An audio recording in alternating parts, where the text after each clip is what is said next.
ಸುಸ್ವಾಗತಂ. ಈಗ ಬಂದಿರುವಂಥದ್ದು ಕುಂದಾದ್ರಿ ಬೆಟ್ಟ ಅಂತೇಳಿ. ಕುಂದಾದ್ರಿ ಬೆಟ್ಟದ ತುತ್ತ ತುದಿಯಲ್ಲಿದ್ದೇವೆ. ಇದು ಒಂದು ಪ್ರಕೃತಿಯ ರಮಣೀಯವಾದ ದೃಶ್ಯ. ದಯವಿಟ್ಟು ಆ ಕಡೆ ತೋರಿಸಿ.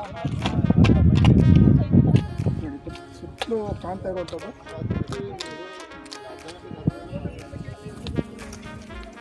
ಪ್ರವಾಸಿ ತಾಣಕ್ಕೆ ಮತ್ತು ಚಾಲನೆಗೆ ಭಾಳ ಒಂದು ಇಷ್ಟವಾದ ಒಂದು ತಾಣ ಇದೆ.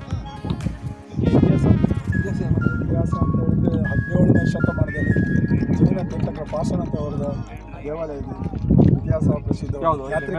ಆಧ್ಯಾತ್ಮಿಕದವರಿಗೂ ಕೂಡ ಇದು ಒಂದು ಇಷ್ಟವಾದಂಥ ಜಾಗ, ಚಾರಣರಿಗೂ ಕೂಡ. ಹಾಗೆ ಇಲ್ಲಿ ಕಾಣ್ತಿರುವಂಥ ನೈಸರ್ಗಿಕವಾಗಿ ನಿರ್ಮಿತವಾದಂಥ ಕೊಳ. ತೋರಿಸ್ಬೇಕಾ?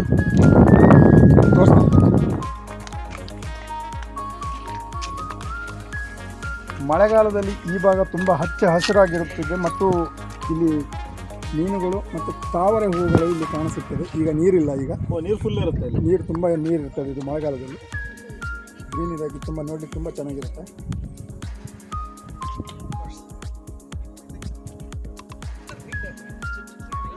ಬನ್ನಿ, ಹಾಗೆ ಮುಂದೆ ಜೈನ ದೇವಾಲಯ.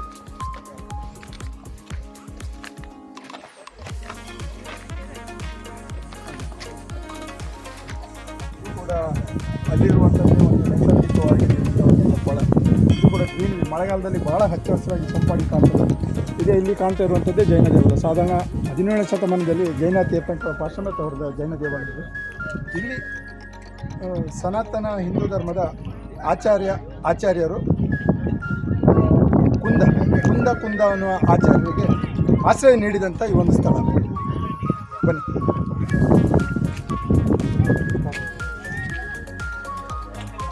ಬನ್ನಿ ದೇವಾಲಯ ನೋಡುವ. ಬನ್ನಿ.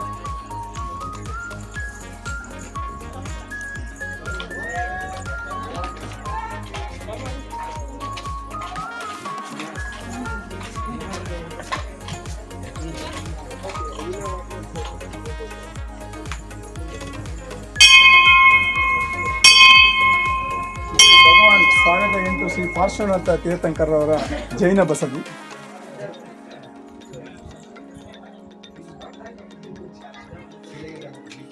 ಧ್ಯಾನಸ್ಥರಾಗಿರುವ ಜೈನ ತೀರ್ಥಂಕರರ ಮೂರ್ತಿ ಇದೆ ಒಳಗಡೆ, ಕಾಣಿಸುತ್ತಾ ನೋಡಿ. ಈಗ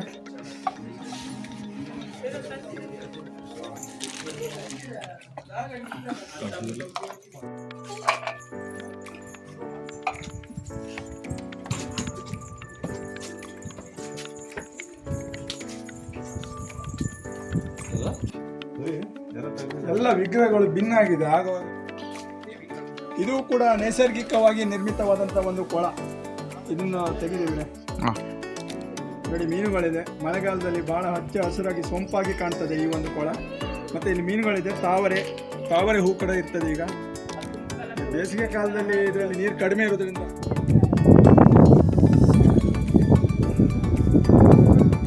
ಸರ್ ಇದಕ್ಕೆ ಇದು ಯಾವ ಕಾಲದಂತ ಗೊತ್ತಿರ್ಬೋದಾ? ದೇವಸ್ಥಾನ ನಿರ್ಮಿಸಿದಂಥ ಒಂದು ಬಡ ಕಾರ್ಮಿಕರು. ಆಚೆ ಕಡೆ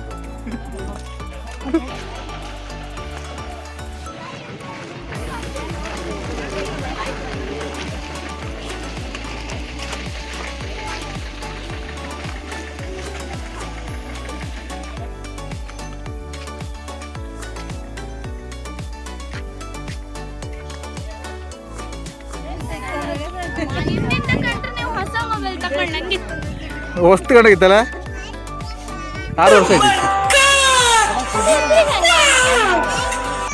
ರಾಜ ನರಸಿಂಹ ನಾಯಕ, ಹಾಗೆ ಶಿವಪ್ಪ ನಾಯಕನ ನರಸಿಂಹ ನಾಯ್ಕ ಯಾರಂಗಾರೆ? ನರಸಿಂಹ ನಾಯ್ಕ ಯಾರಂಗಾರೆ?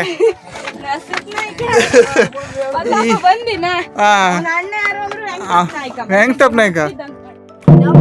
ಶತ್ರುಗಳ ಸೈನ್ಯ ನಮ್ಮ ಕೋಟೆಯನ್ನು ನುಗ್ತಾ ಇದೆ. ಅರಸರೇ, ಆಜ್ಞೆಯನ್ನು ಹೊರಡಿಸಿ ಆಜ್ಞೆ. ನಮ್ಮ ಸೈನಿಕರನ್ನು ಎಚ್ಚರಗೊಳಿಸಿ ಆದಷ್ಟು ಬೇಗ. ರಣಕಾಳೆಯನ್ನು ಊದಿ ಸೈನಿಕರೇ.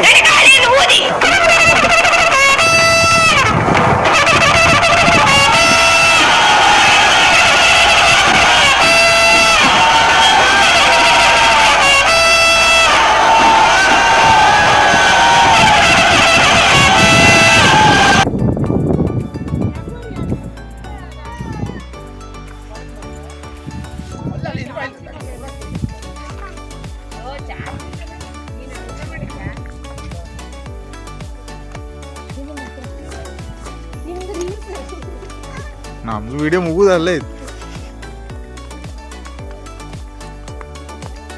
Final touch. Okay bye guys, take care. Next year fun group मिलते रहेंगे इसी वक्त. बाय. तब तक बाय. टूर खत्म हो चुका है. अभी हम खाना खाने जा रहे हैं. चिकन मटन बोटी गिटी लेग पीस खा के कल रात को 12 बजे को पहुंचेगा. आप सभी को नमस्कार, शुक्रिया, धन्यवाद.